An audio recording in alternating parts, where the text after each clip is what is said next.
Que hoy corresponde abordar es Jesús y su trato con las mujeres. Ese es el tema que hoy nos corresponde estudiar, analizar. Y bueno, yo quisiera iniciar con una anécdota que me sucedió hace ya pues muchos años, estando en la universidad.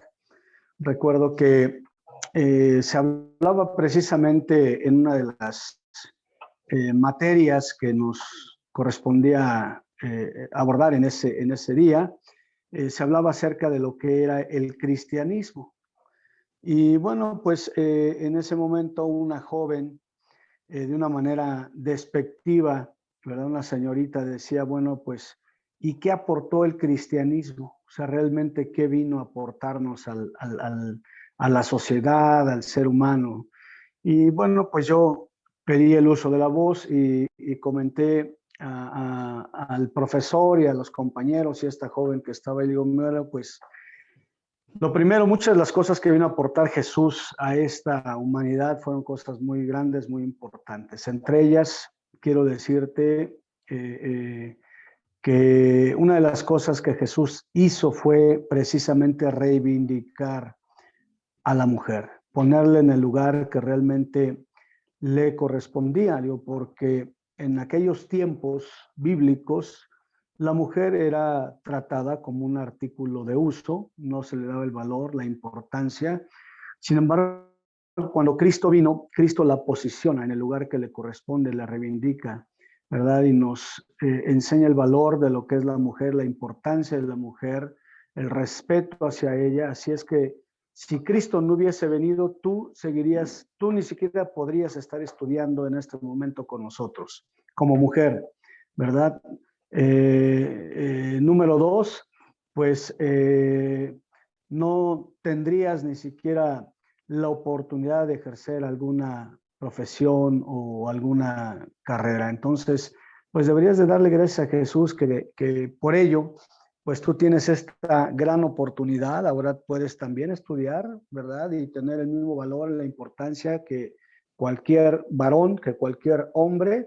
Eso es lo que Cristo vino a hacer, así es que deberías tú de agradecer a Jesús y agradecerle al cristianismo, ¿verdad? Por esta oportunidad que ahora tienes tú de estar aquí en esta universidad, que puedes estudiar, que puedes ejercer tu profesión y que tienes oportunidades también de trabajo gracias a que Jesús vino a reivindicar a la mujer. Entonces, bueno, pues con ello ya la compañera ya no tuvo más que mencionar o que decir, el profesor pues de la misma manera, los compañeros guardaron silencio, escucharon y pues no quedó otra más que pues aceptar lo que yo estaba comentando, ¿verdad? Así es que vemos que a lo largo de la escritura el Señor Jesús siempre le ha dado un lugar muy valioso, muy importante a la mujer. ¿Cuál fue el trato de Jesús? Hay muchas referencias bíblicas en el que Jesús precisamente tiene un acercamiento con las mujeres, ¿verdad? Un acercamiento con ellas para ministrar, para compartir, para impartir vida. Vemos muchos pasajes. Yo solamente voy a mencionar, en esta primera sección voy a mencionar algunos de esos momentos en el que Jesús tuvo un acercamiento, ¿verdad? Hacia las mujeres para impartir vida, para llevar sanidad, para llevar restauración. Uno de ellos vemos cuando Jesús precisamente sana a la suegra de Pedro, ¿verdad? Vemos que piden que Jesús vaya, ¿verdad? Entra a la casa de Pedro y le dicen, le hablan a Jesús acerca de esta mujer, de la suegra de Pedro, e inmediatamente el Señor Jesús, lleno de amor, de bondad, de misericordia, pues hace una obra de sanidad. Esta mujer tiene una fiebre muy alta.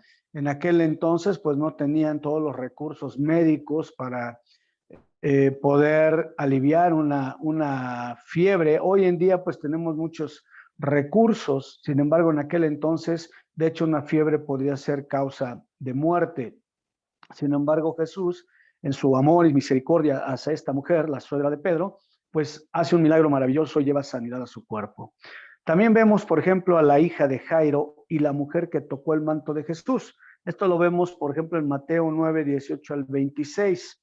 La referencia anterior está en Mateo 8, 14 al 17.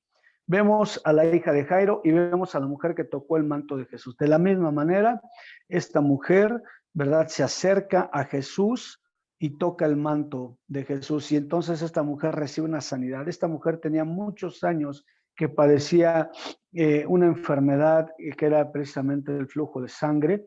Y sin embargo, cuando toca el manto de Jesús, dice la Escritura que fluye poder de Jesús y obra sanidad en esta mujer. Esta mujer, cuando Jesús pregunta quién me ha tocado, y que los discípulos decían, pero Señor, tanta gente que te rodea y tantas personas que están y te tocan, ¿cómo preguntas quién te ha tocado? Jesús dice, no, pero este ha sido algo especial porque he sentido que ha salido poder de mí. Y cuando esta mujer le dice, fui yo, Jesús, ella esperaba a lo mejor que Jesús se molestara, porque en aquel tiempo nosotros sabemos que las mujeres eran menospreciadas, eran rechazadas. Sin embargo, el Señor Jesús muestra amor, misericordia para esta mujer, ¿verdad? Y obra esa sanidad. Vemos, por ejemplo, la fe de la mujer cananea que se encuentra en Mateo 15, 21 al 28. Vemos también una de las parábolas, ¿verdad?, que el Señor utiliza, que es precisamente, utiliza como figura, como referencia a la mujer, a las 10 vírgenes. ¿Sí? Entonces, el Señor le da ese valor, esa importancia y las utiliza, ¿verdad? Utiliza esa figura para dar una enseñanza espiritual, una enseñanza profunda, ¿verdad?, acerca de la venida de nuestro Señor Jesucristo, de aquellas 5 que no estaban preparadas y las otras 5 que estuvieron preparadas y fueron con el esposo. Vemos también que Jesús resucita al hijo de la viuda de Naín. Esto lo encontramos también en Lucas 7, 11 al 17. Las mujeres que servían a Jesús, ¿verdad? Esto lo vemos en Lucas 8, del 1 al 3. Jesús, cuando visita a Marta y a María, y que vemos que Marta estaba afanada y María se sentó a los pies del maestro para aprender, y que Jesús dice, ¿verdad?, María ha escogido el mejor lugar, ¿verdad?, que es escuchar al maestro. Entonces vemos ese contacto que el Señor tenía y esa relación que el Señor tenía con la mujer o con las mujeres. No las menospreciaba, no las rechazaba, les daba su momento, les daba su tiempo, su atención, ¿verdad? Ministraba su necesidad. Vemos también la ofrenda de la viuda, que el Señor también utiliza como ejemplo, aquella viuda que da unas cuantas monedas y lo hace precisamente para avergonzar a aquellos religiosos que acostumbraban a exhibirse y a dar ofrendas, ¿verdad?, para mostrar, ¿no?, su aparente piedad, y que el Señor dice, esta mujer ha dado más que cualquiera de ellos. Entonces vemos que el Señor utiliza también como ejemplo y como testimonio a esta mujer, a esta viuda. Eso lo vemos en Lucas 21, del 1 al 4.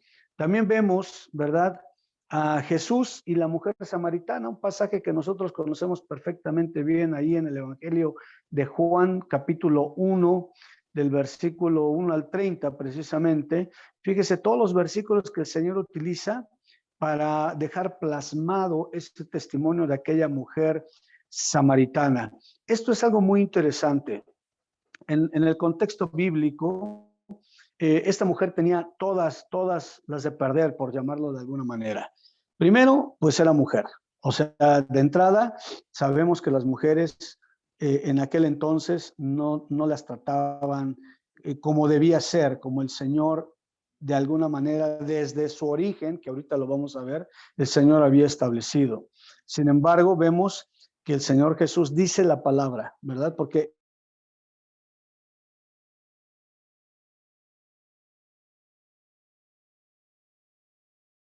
número uno era mujer, número dos, vemos desde una óptica, esta mujer tenía todas las de perder, e incluso cuando ella sale a tomar el agua del pozo de Jacob, era un horario en el que ni las mujeres que no se dedicaban a esa práctica salían, solamente este tipo de mujeres salían en ese horario porque eran rechazadas, eran menospreciadas, eran tratadas como un artículo de uso, y sin embargo vemos que el Señor Jesús les dice a sus discípulos, me es necesario pasar por Samaria. Fíjense qué importancia le dio a esta mujer.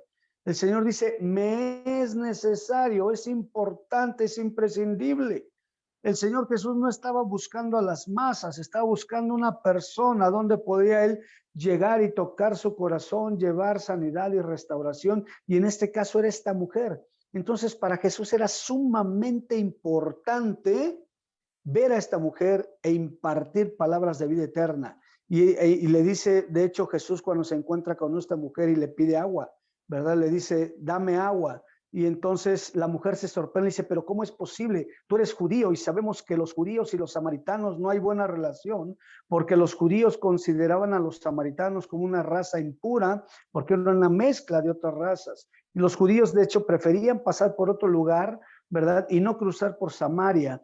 Pero sin embargo Jesús dijo, me es necesario pasar por Samaria.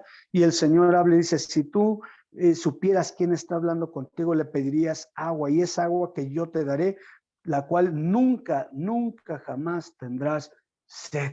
Así es que vemos que el Señor dedica estos 30 versículos para dejar plasmado en la palabra, en la escritura, ¿verdad? Este testimonio poderoso de esta mujer samaritana, de cómo el Señor le da el valor y la importancia cuando muchos la rechazaban, muchos la menospreciaban, el Señor Jesús le da esa relevancia y le da esa importancia, y vemos que incluso después esta mujer fue un canal de bendición para muchas otras personas que fue a anunciar, ¿verdad? Que había hablado con el Mesías. Así es que vemos cómo el Señor Jesús deja plasmado en la palabra este testimonio poderoso.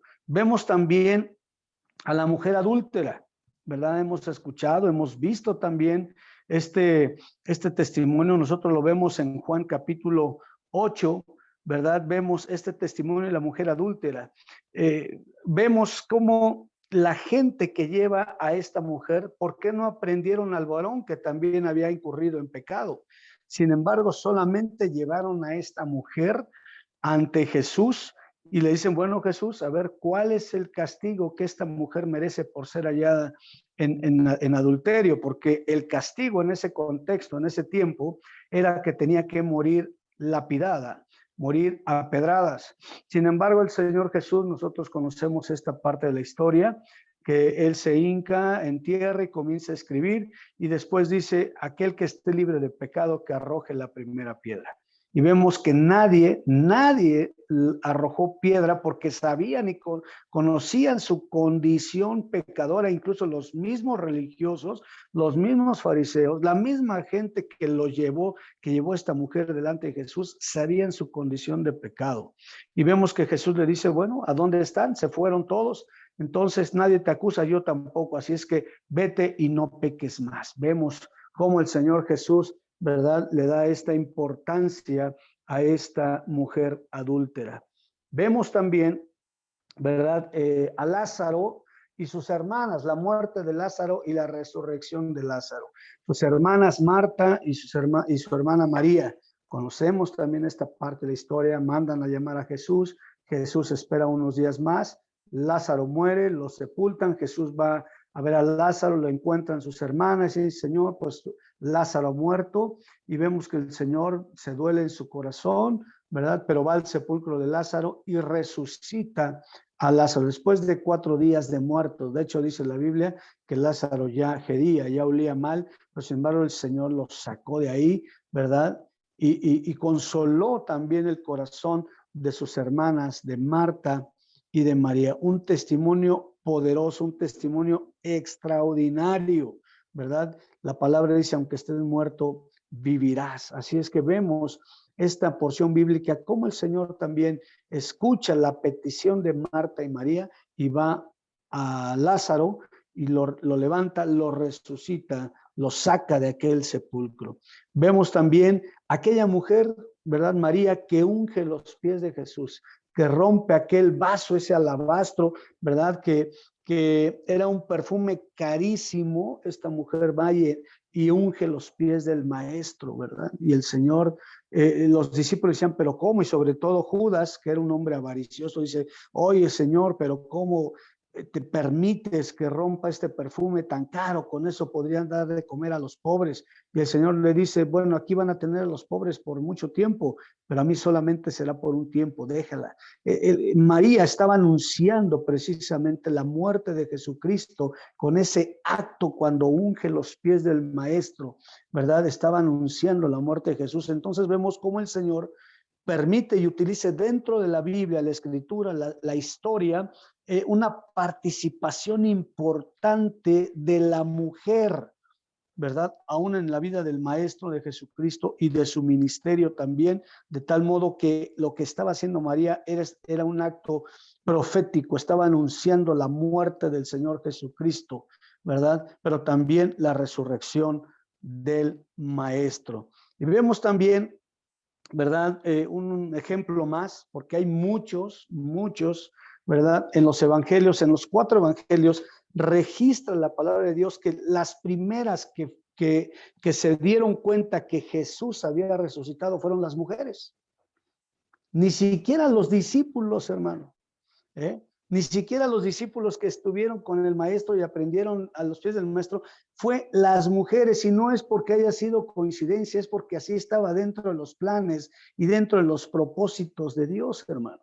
Las primeras que vieron a Jesucristo, ¿verdad? Fueron las mujeres. Mateo 28, ¿sí? Del 1 al 10, Marcos 16, del 1 al 11, Lucas 24, del 1 al 12, y Juan 20, del 1 al 18. Todos estos versículos registran cómo las mujeres fueron las primeras que tuvieron esa hermosa experiencia de ver a Jesús resucitado. Ya después de ahí fueron los discípulos, ¿sí? Así es que esto solamente se los comparto para que ustedes vean, ¿verdad? Porque nuestro tema es Jesús y el trato con las mujeres. Vemos que el Señor Jesús, dentro de la historia, dentro de su ministerio, dentro de la palabra, dentro de la escritura, permite a la mujer tener participación. Si no fuese importante, si no fuese valiosa la mujer, el Señor no tendría por qué mencionarla. Sin embargo, vemos que hay muchas referencias bíblicas que nos hablan acerca de la participación de la mujer, ¿sí? En la obra, en el ministerio de nuestro Señor Jesús, pero también a lo largo de la Escritura. Tengo todas las citas bíblicas de estos sucesos que yo les acabo de comentar. Si alguno está interesado, bueno, pues se las puedo dictar para que ustedes los tengan como referencia, ¿sí? No sé si alguno lo quiera anotar o continuamos, hermanos. Ustedes díganme.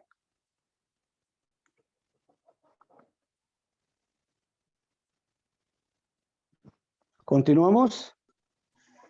Muy bien.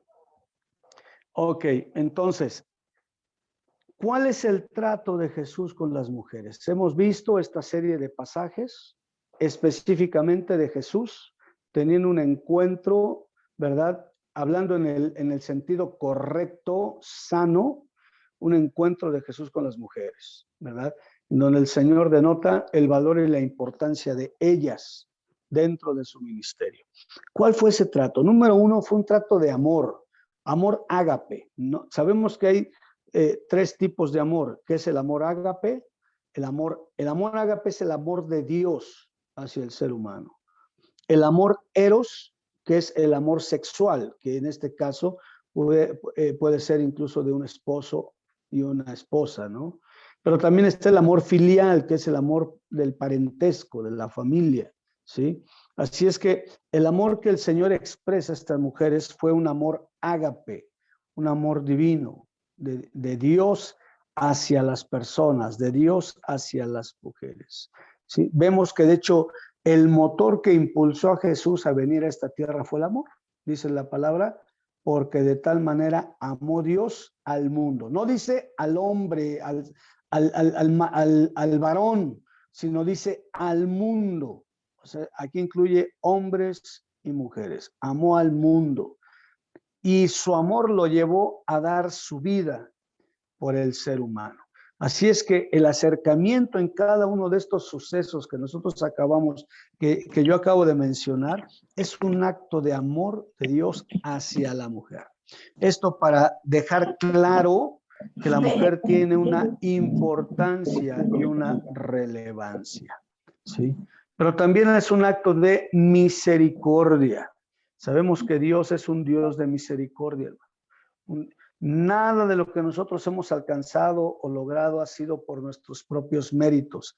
Ha sido gracias a la bondad, gracias a la fidelidad y gracias a la misericordia de Dios. Así es que cada uno de estos sucesos, cuando el Señor sanó a la mujer enferma de flujo de sangre, cuando el Señor perdonó a aquella samaritana, aquella prostituta, cuando el Señor sanó a la suegra de Pedro, todos estos son actos de misericordia. De la misma manera como cuando Jesús perdonó a aquel hombre que estaba crucificado al lado de él y que le dijo, Señor, acuérdate cuando estés conmigo, acuérdate de mí cuando estés en tu reino, y el Señor le dice, de cierto te digo que hoy estarás conmigo en el paraíso. Ese amor y esa misericordia es el mismo amor y misericordia para cada una de estas mujeres. También vemos que el Señor Jesús, ¿verdad?, tuvo un trato de respeto hacia ellas, de respeto. Qué importante es el respeto hacia la mujer, hermanos, ¿verdad? Y el Señor Jesús nos los muestra con su testimonio, su trato, su acercamiento hacia ellas. Nunca fue para insultarlas, nunca fue para menospreciarlas, nunca fue para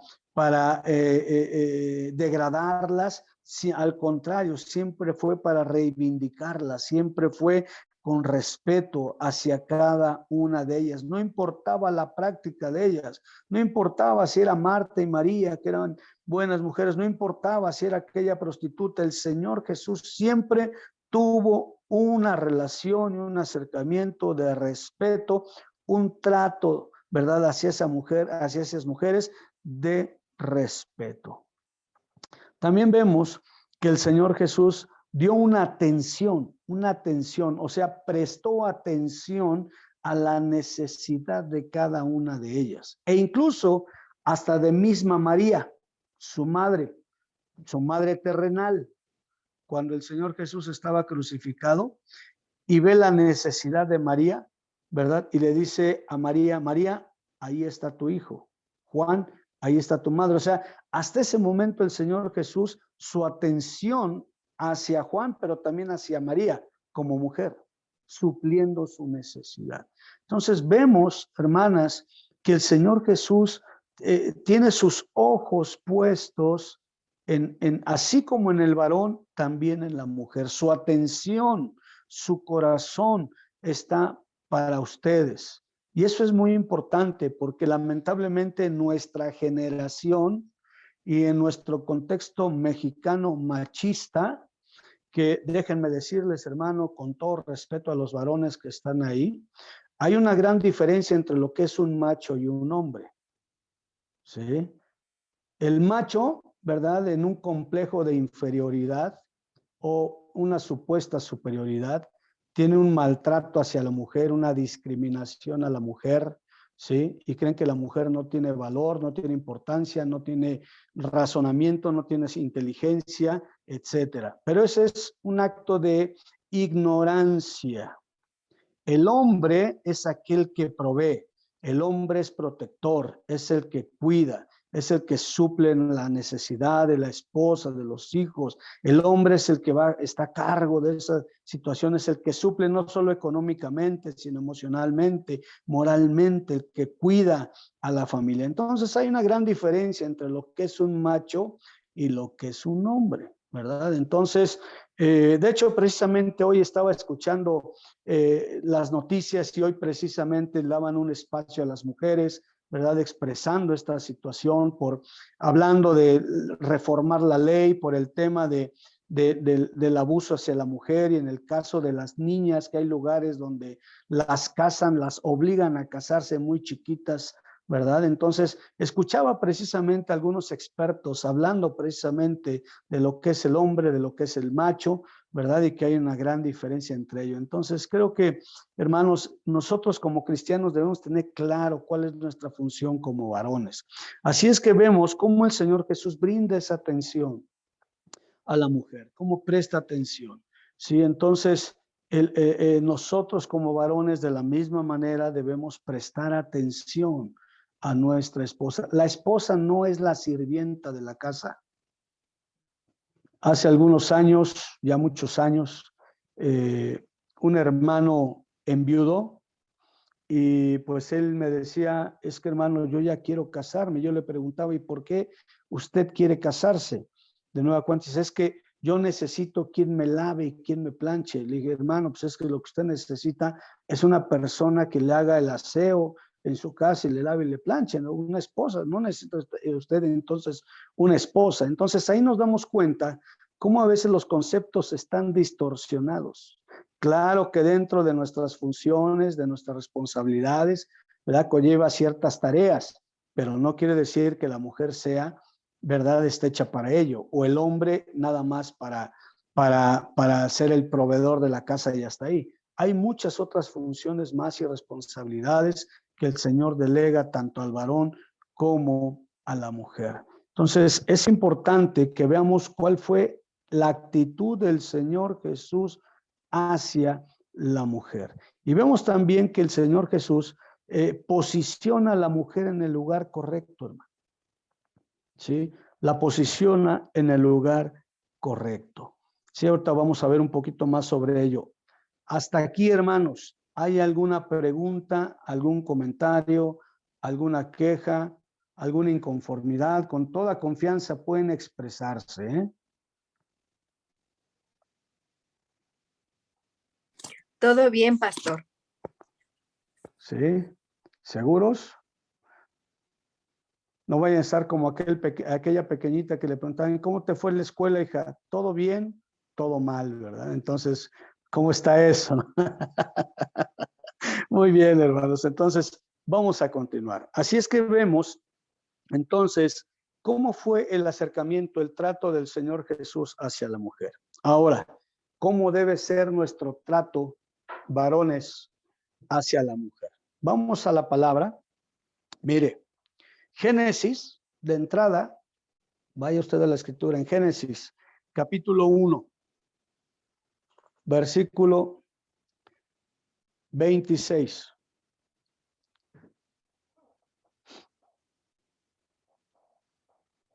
Génesis 1, 26.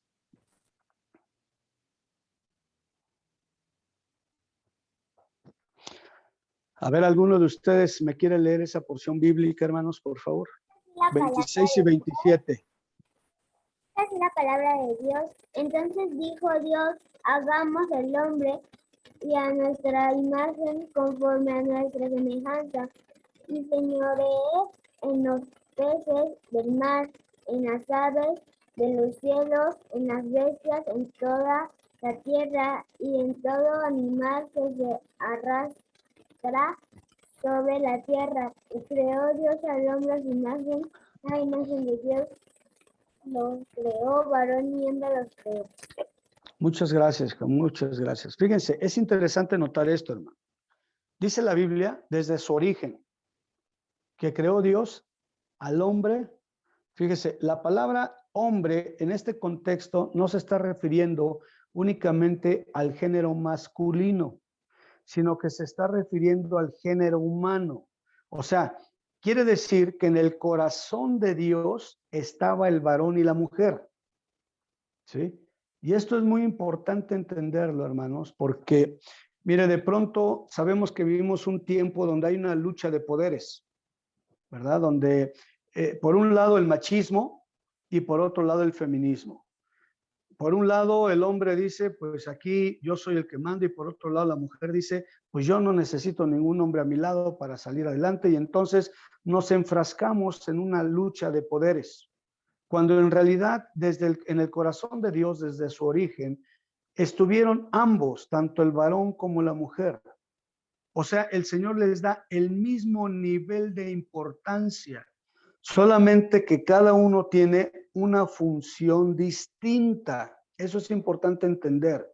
No es que el hombre sea mayor que la mujer y la mujer sea inferior. Simple y sencillamente son funciones diferentes que el Señor delega a cada uno. Pero de acuerdo al corazón de la palabra, ¿verdad? en el corazón de Dios estuvieron ambos, el hombre y la mujer. Dice el hombre, bueno, es que realmente el hombre fue el primero, ¿sí? Que Dios creó, y ya la mujer fue así como que, bueno, pues ya vamos a hacer también a la mujer, ¿no? Y la mujer dice, bueno, es que el hombre fue el proyecto piloto, pero ya después hizo la perfección, que es la mujer, ¿no? Entonces, pues hay una lucha ahí, ¿sí? Sin embargo, vemos que de acuerdo al corazón de Dios dice, y creó Dios al hombre a su imagen. En este contexto, hombre no se refiere al género masculino, se refiere al género humano. Y creó Dios al hombre a su imagen. Y luego dice, a imagen de Dios lo creó, varón y hembra. O sea, ambos, tanto el varón como la mujer, fuimos creados a imagen de Dios. No es como aquel predicador, ¿verdad? Que distorsiona esta porción bíblica y dice que todos somos como pequeños dioses, ¿no? No, porque es que nos creó a su imagen y semejanza. Cuando habla de la imagen y semejanza es que nos hizo con una capacidad de análisis, con un intelecto, con emociones, con sentimientos, con voluntad, ¿verdad? Y con decisión propia, el libre albedrío, ¿sí? Entonces, el Señor nos formó a ambos con esas características. En el corazón de Dios, en el origen, en el corazón de Dios estábamos ambos, hombres y mujeres.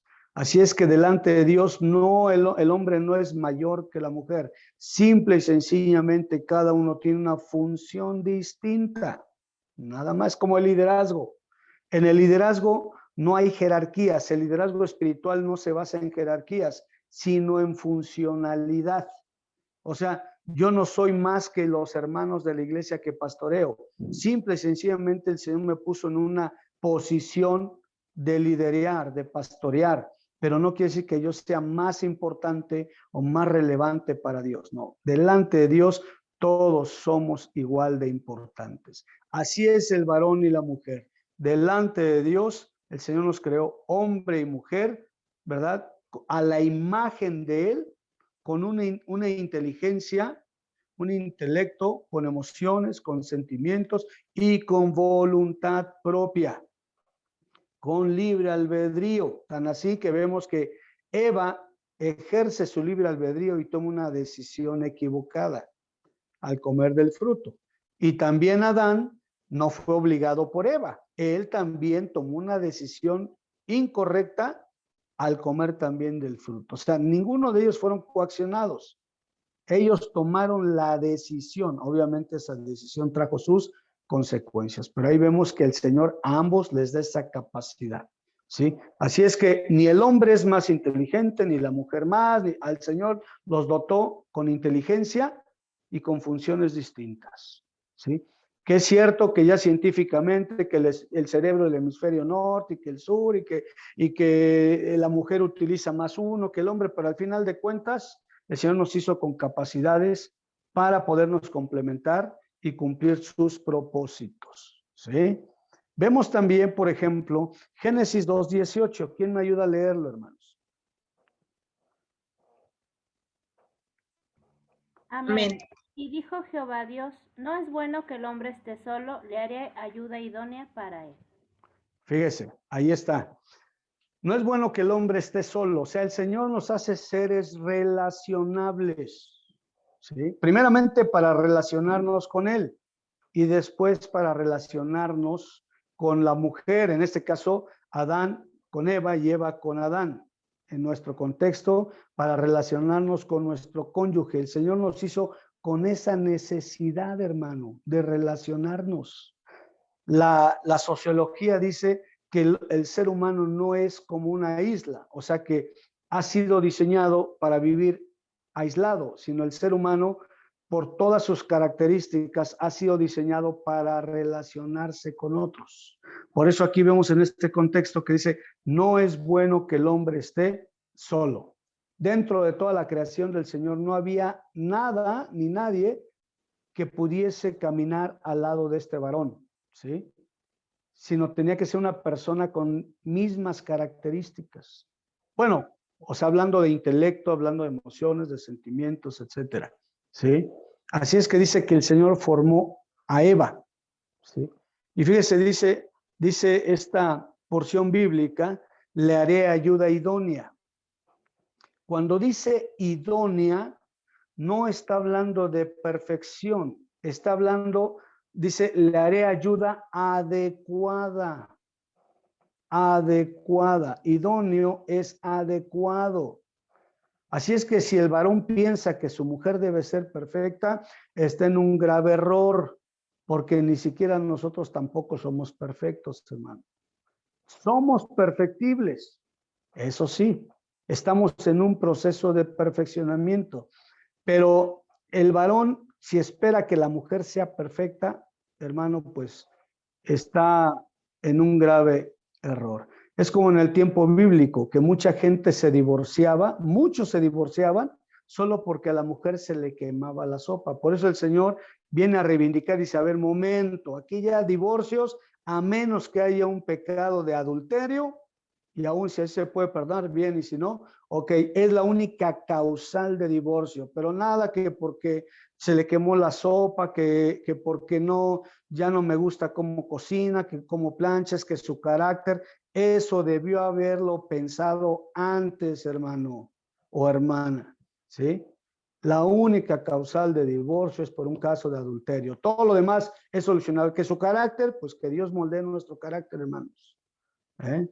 O sea, Dios puede hacer la obra, ¿me explico? Pero no hay nadie perfecto. Y la ayuda idónea no está hablando de perfección, está hablando de la persona adecuada, de un ser adecuado para que Adán y Eva cumplan el propósito de Dios. ¿Cuál era el propósito de Dios, hermano?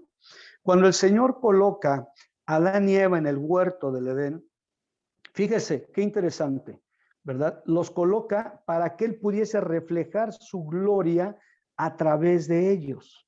Esa era la finalidad. Es como cuando en los tiempos bíblicos que un emperador conquistaba una porción de tierra, la práctica era que ese emperador colocaba un torso en esa tierra, un torso de él en esa tierra, simbolizando que esa tierra era propiedad y gobernada por él. Así es que cuando el Señor coloca a Adán y a Eva en este planeta Tierra, ¿sí? Es para que el Señor reflejara su gloria, su presencia, su amor a través de este matrimonio, ¿sí? Así es que era parte del propósito de Dios, que lamentablemente con el pecado se distorsionó y vinieron entonces los problemas.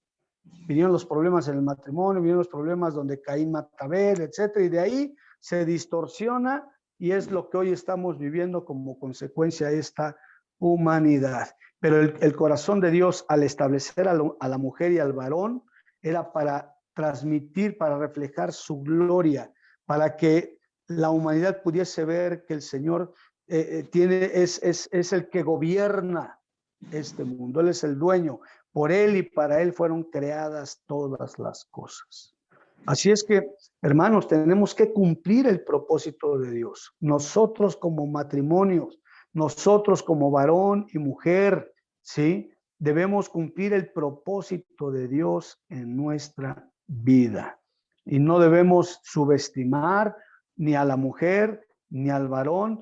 Cada uno tiene su función. Ahora bien, si usted va conmigo al versículo 21 y 24 del capítulo 2, del 21 al 24, ayúdenme a leerlo, por favor. Amén. Entonces Jehová Dios hizo caer en sueño profundo sobre Adán, y mientras éste dormía, tomó una de sus costillas y cerró la carne en su lugar. Y de la costilla que Jehová Dios tomó del hombre, hizo una mujer y la trajo al hombre. Dijo entonces Adán: esto es ahora hueso de mis huesos y carne de mi carne, y esta será llamada varona, porque del varón fue tomada. Fíjese qué interesante, ¿verdad? Dice, por tanto, dice el versículo 23, dijo entonces Adán, ¿esto es ahora qué? Hueso de mis huesos y carne de mi carne. ¿Sí? Bajo estos principios nosotros tenemos que caminar, hermano. En el momento que usted se casa, Ahora esa persona pasa a ser parte de usted y usted parte de ella. Ahora ya no son dos, dice la Biblia, ahora son uno. Y bajo ese principio caminamos, ¿sí? Bajo ese principio. Y lo dice, ¿verdad? Que dejará el hombre a su padre y a su madre y se unirá a su mujer y los dos serán una sola carne. Esto habla del coito, del acto del coito. El acto del coito, hermano, no es un acto meramente físico, es un acto espiritual. Por eso el Señor condena el adulterio, porque dice que aquel que se une a una mujer que no es su esposa, queda ligado con ella, porque el acto del coito es un acto espiritual, no es un acto nada más físico. Entonces tenemos que entender todo esto, por eso debemos darle el valor, la importancia, el amor, el respeto a nuestro cónyuge, a nuestra esposa, respetarla, ¿sí? Y guardarnos para ella y la mujer guardarse para él, entendiendo que son una sola carne, ¿sí? Una sola carne, han quedado unidos, han quedado ligados, ¿sí? Uno con el otro, ¿sí? Y hay una ilustración, ¿verdad? Que dice, ¿por qué el Señor no tomó a la mujer de la cabeza? ¿O por qué no la tomó de los pies? ¿Por qué del corazón, cerca del corazón? Bueno, de la cabeza no, para que la mujer no se quiera enseñorear del varón, ni de los pies para que el varón tampoco la quiera pisotear. Sin embargo, la tomó cerca del corazón, porque es donde debe estar ahí. La mujer, un amor, dice amarla como a sí mismo, ¿sí? Entonces, es importante cada una de estas porciones bíblicas entenderlas, porque, hermanos, si no las comprendemos, dice los psicólogos, la psicología y la sociología, que la manera en la que percibo las cosas es la manera en la que actúo. Quiere decir que si yo no tengo los conceptos correctos y claros, por eso a veces mi comportamiento es incorrecto, ¿sí? Si yo no tengo los conceptos claros bíblicos de lo que es, de lo que Dios me está enseñando en este caso, de lo que estamos hablando, de la mujer, el valor, la importancia de la mujer, en su momento también del varón, ¿verdad? Si yo no tengo estos conceptos claros, hermanos, voy a actuar de una manera incorrecta y me voy a dejar llevar más por las ideologías y las filosofías paganas del hombre, no creyente, no temeroso de Dios, que realmente por el corazón de Dios y de su palabra. Por eso es importante tener claro el concepto bíblico de lo que es el matrimonio, de lo que es la mujer, de lo que es el varón, de lo que son los hijos, de lo que es la familia, ¿sí? Porque de esa manera, si yo lo tengo claro, entonces mi trato hacia esa persona será correcta. Vemos también, por ejemplo, entonces, vaya conmigo Efesios. Ya vimos desde su origen cuál fue el corazón de Dios hacia el varón y hacia la mujer. Ahora vemos en Efesios capítulo 5, versículo 25 al 29. ¿Quién me ayuda a leerlo, por favor? Usted me dice, hermana Isabel, si me excedo de tiempo. Amén. Por favor. Maridos, amad a vuestras mujeres, así como Cristo amó a la iglesia y se entregó a sí mismo por ella, para santificarla, habiéndola purificado en el lavamiento del agua por la palabra, a fin de presentársela a sí mismo una iglesia gloriosa, que no tuviese mancha ni arruga ni cosa semejante, sino que fuese santa y sin mancha. Perfecto. Fíjese, hermano, que quiero que logremos en la medida de lo posible dimensionar el comparativo que el Señor hace, ¿verdad? Fíjese, dice, habla acerca de Cristo y la iglesia. Cristo el esposo, la iglesia la esposa, ¿cierto? Y fíjese con qué nos compara el esposo, el varón, con la esposa, la mujer, ¿sí? Hace ese comparativo, o sea, eso nos lleva a tratar de dimensionar el grado de importancia que tiene el matrimonio y el grado de importancia que tiene el esposo y la esposa. Fíjese, dice que los maridos deben amar a sus mujeres como, a ver, varones, ¿cómo debe de amar a su mujer el marido? Como Cristo amó a la iglesia. Fíjese, nada más, o sea, no menos, ¿eh? O sea, esto no es optativo, esto no es si quieres, no es si puedes, es un imperativo. O sea, no está preguntando si puedes amarla. El Señor está diciendo, maridos, imperativo, amad a vuestras mujeres. ¿Cómo? Como Cristo amó a la iglesia. ¿A qué grado? A ver, díganme, varones o mujeres, ¿a qué grado? Ahí ese mismo versículo lo dice al final. Hasta que se entregó a sí mismo por ella. Así, de sencillo, hasta la muerte. ¿Cuántos varones casados hay aquí? A ver, ¿cómo cuántos tenemos, hermanos? Como que ya se me desaparecieron algunos, ¿eh? Fíjese, Amén, amén. a ese nivel, yo le pregunto, amado hermano, amada hermana, ¿cómo el Señor, cómo Jesucristo le trata a usted? ¿Con desprecio? ¿Con rechazo? ¿Le ignora? ¿Lo maltrata? ¿Lo subestima? ¿Cómo lo trata? Bueno, de esa manera usted debe tratar a su esposa. Así. No hay vuelta de hoja. No hay vuelta de hoja, hermanos. Por eso el Señor es compartido. ¿Hasta qué grado? Hasta la muerte. O sea, darme por ella hasta la muerte. La filosofía del mundo dice, a la mujer ni todo el amor, ni todo el dinero. Eso dice la filosofía del mundo. ¿No es cierto? Pero el Señor dice, no, tú debes darte a tu esposa hasta la muerte. Así como Cristo se entregó por la iglesia en amor completamente, no se guardó nada para sí, lo entregó todo. De hecho, dice la Biblia que el Señor se despojó, ¿verdad? De todo lo que tenía para venir, darse por la humanidad. Y hablando de la iglesia, el cuerpo de Cristo, ¿verdad? El Señor da todo. Dice el Señor, si Él ha dado su vida, ¿qué? Con Él nos dará todas las cosas. Así es que el Señor, ¿verdad? Dice, Él se da todo a la iglesia. El esposo, ¿verdad? Que es Jesucristo, se entregó hasta la muerte por nosotros. Así es que, hermano, pues es lo mismo que el Señor nos demanda a los varones, darnos completamente a nuestra esposa, ¿sí? Darnos completamente. Y fíjese, dice el 26, para santificarla, habiéndola purificado en el lavamiento del agua, a fin de presentarla a sí mismo una iglesia gloriosa, que no tuviese mancha ni arruga ni cosa semejante, sino que fuese santa y sin mancha. Así también, ese así, o sea, está diciendo, así como Jesús lo hace, en ese mismo corazón y con esa misma intención de santificar a la iglesia, así también los maridos deben amar a sus mujeres como a sí mismos, a sus mismos cuerpos.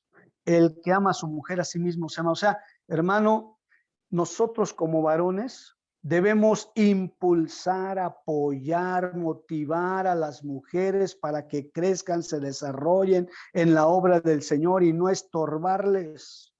Al contrario, impulsarles para santificarlas, para que ellas crezcan en el Señor, en el amor al Señor, en su obra, en su ministerio, en todo lo que el Señor les dé, impúlsenlas. Porque así Cristo nos impulsa a nosotros, la iglesia, a desarrollar nuestras funciones, nuestros ministerios, nuestros dones, nuestros talentos. Así el marido debe hacerlo con la esposa y no subestimarla y creer que es menos capaz o menos inteligente. Hermano, eso es un acto de ignorancia y se los digo con todo respeto y con todo amor, es un acto de ignorancia. La palabra nos está dando la luz, nos está dando la guía, cómo debe ser el trato. De hecho, el contexto de cabeza, porque dice que el varón es cabeza de la mujer, así como Cristo es cabeza de la iglesia. A veces sacamos de contexto este pasaje y pensamos que la cabeza es el que manda y el que ordena, pero en el contexto hebreo la cabeza es de donde emana la vida. O sea, de Cristo emana la vida y Él provee para la iglesia emocional, económicamente, espiritualmente, anímicamente, en todos los sentidos Cristo provee para la iglesia. Así del varón que es la cabeza, debe emanar la vida de Cristo para la esposa y proveer a ella de amor, ¿sí? Del área emocional, espiritual, sentimental, económica, anímica, en todos los sentidos, porque esa es la función de la cabeza. ¿Sí queda claro, hermanos? No sé si me estoy explicando, pero ese es el contexto de la palabra. Así como Cristo es cabeza de la iglesia, el varón es cabeza de su mujer. Pero la cabeza, el varón piensa que es el que manda y el que ordena y el que aquí mis chicharrones truenan. No, la cabeza del contexto hebreo es de donde emana la vida de Dios para la iglesia. Y el Señor Jesús provee para la iglesia todo lo que necesita. Del varón así debe proveer, debe fluir la vida de Cristo para la esposa y proveer y suplir todo lo que ella necesite emocionalmente, espiritualmente, económicamente, anímicamente, en todos los sentidos. Esa es la función del varón dentro de un matrimonio, hacia la mujer. Hasta aquí, hermanos, ¿hay alguna pregunta o comentario, sugerencia, queja? Con toda confianza, hermanos.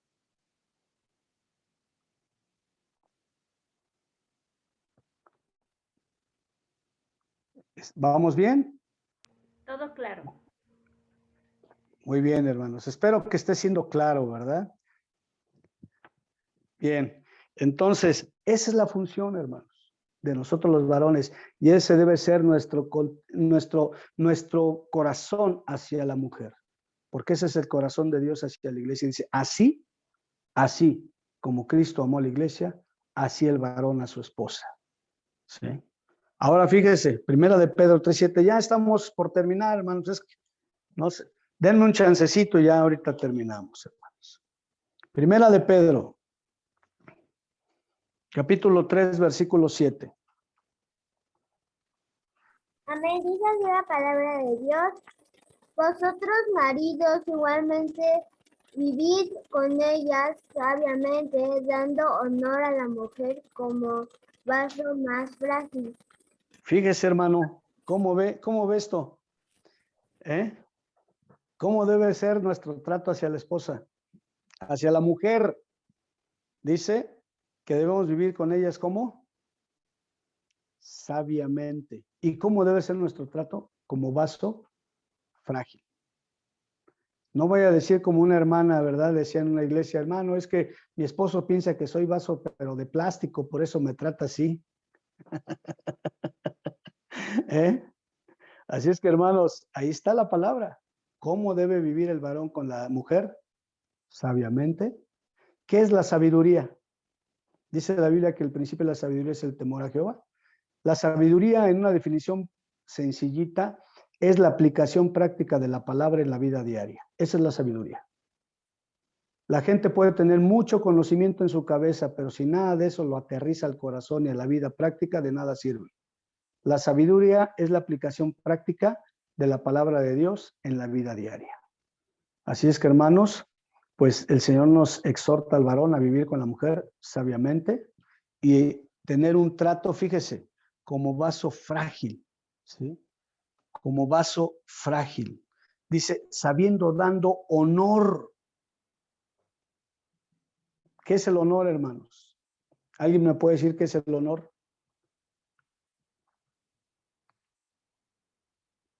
Yo los veo muy callados a todos, hermanos, ¿eh? ¿Qué es el honor? ¿Mm?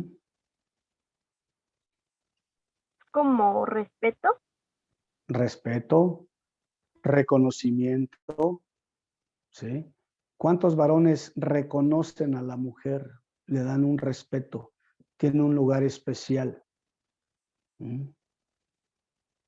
Así es que ese es el corazón de Dios revelado a través de la palabra. Honor, respeto, reconocimiento, valor, ¿sí?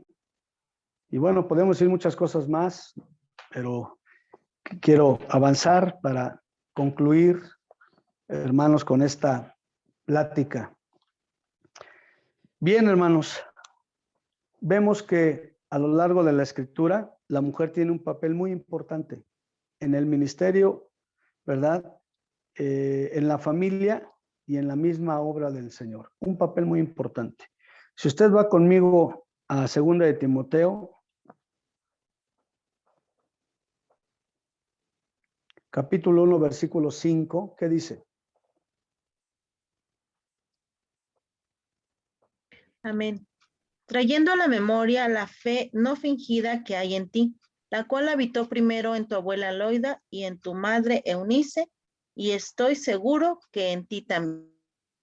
Fíjese, dígame si la mujer no ha jugado un papel importante, hermano. Timoteo, pues era prácticamente así como el sucesor de Timoteo, era el discípulo de Timoteo, el que continuaría después con la obra una vez que Pablo, ¿verdad? Muriera, Timoteo continuaría. Uh-huh. Y entonces, fíjese, Timoteo fue un hombre que el Señor utilizó de una manera muy especial, obviamente instruido, aleccionado por el apóstol Pablo, pero aquí vemos que Pablo dice, trayendo a la memoria la fe no fingida primero, que hay en ti, dice, de tu abuela y después de tu madre. Entonces, las mujeres juegan un papel sumamente importante en el matrimonio, sumamente importante en la familia, sumamente importante en la obra de Dios, porque formaron un hijo que impactó en su generación a través de su vida y de su ministerio. Así es que, hermanos, la mujer tiene una relevancia dentro de la obra del Señor. ¿Qué podemos decir de la reina Esther? Que Dios la usó para salvar a una nación de la muerte. Para aquellos que creen que la mujer no puede servir o no, hermanos, la Biblia nos muestra el caso de muchas mujeres que fueron usadas por Dios de una manera grande y poderosa en su obra.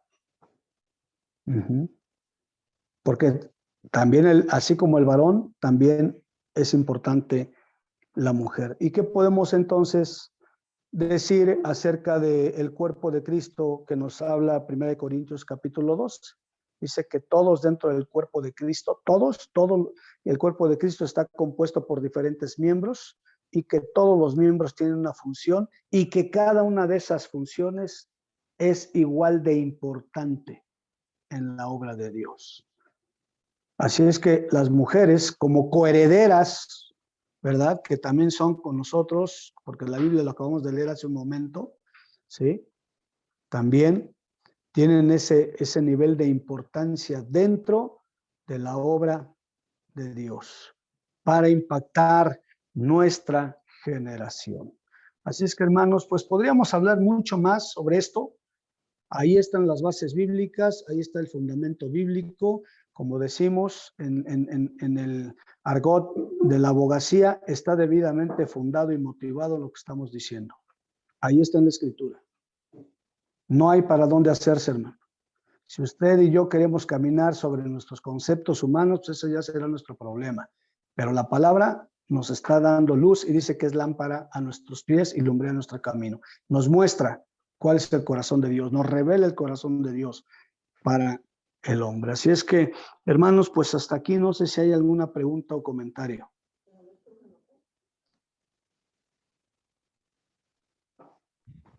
No, pastor.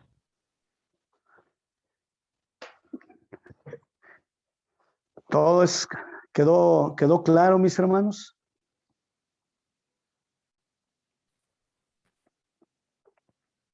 Todo claro. Muy bien, hermanos, pues bueno, pues yo creo que tenemos que resumir, ¿verdad? Lo que acabamos de hablar, que debemos dar un trato a la mujer como el Señor nos establece en la palabra, entendiendo que ellas también pueden ser usadas por Dios, que juegan un papel importante en la iglesia, un papel importante en nuestra sociedad, ¿verdad? Y que de hecho en el corazón de Dios desde su origen fue formarnos, crearnos a los dos para cumplir un propósito claro y específico divino.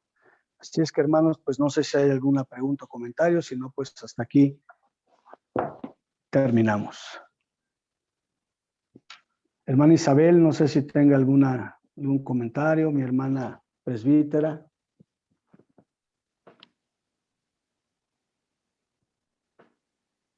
Gracias. Creo que el escuchar el trato de Dios para la mujer en boca de un varón es muy edificante, porque nosotras podría decirse que defendemos una postura, ¿no?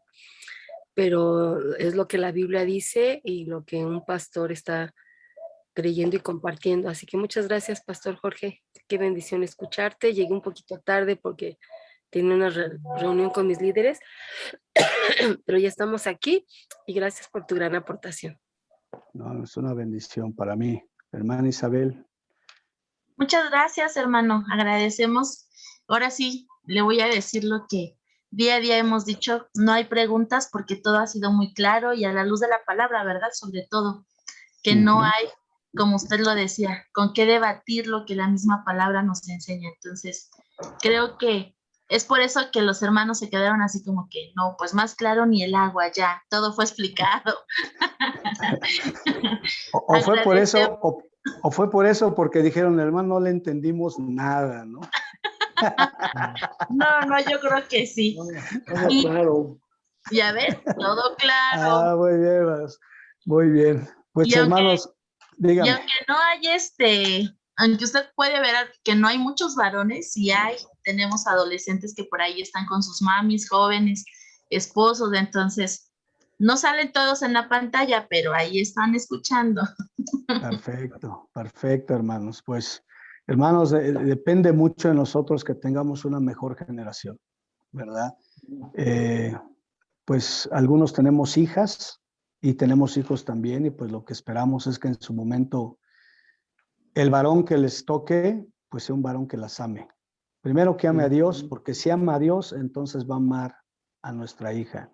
Pero también nuestros varones tienen que aprender a amar a sus esposas, porque ellos formarán una nueva generación. Entonces, qué importante, hermanos, es que caminemos nosotros bajo estos principios divinos, ¿verdad? Y que a veces es tanto el diario vivir en los trabajos, en el mundo, que de pronto nos intoxicamos con todas las ideologías o filosofías que escuchamos o vemos en la radio, la televisión, la prensa o los compañeros en el trabajo, y que si no tenemos cuidado, hermanos, de pronto podemos abrazar ideas que no van conforme al corazón de Dios. Entonces, pues apeguémonos a lo que dice la palabra y que el Señor nos ayude, ¿verdad? Porque no es fácil tampoco, pero con la ayuda de Dios todo es posible, hermanos. Y que podamos formar matrimonios sólidos, familias sólidas, que puedan ser el reflejo de Cristo a este mundo.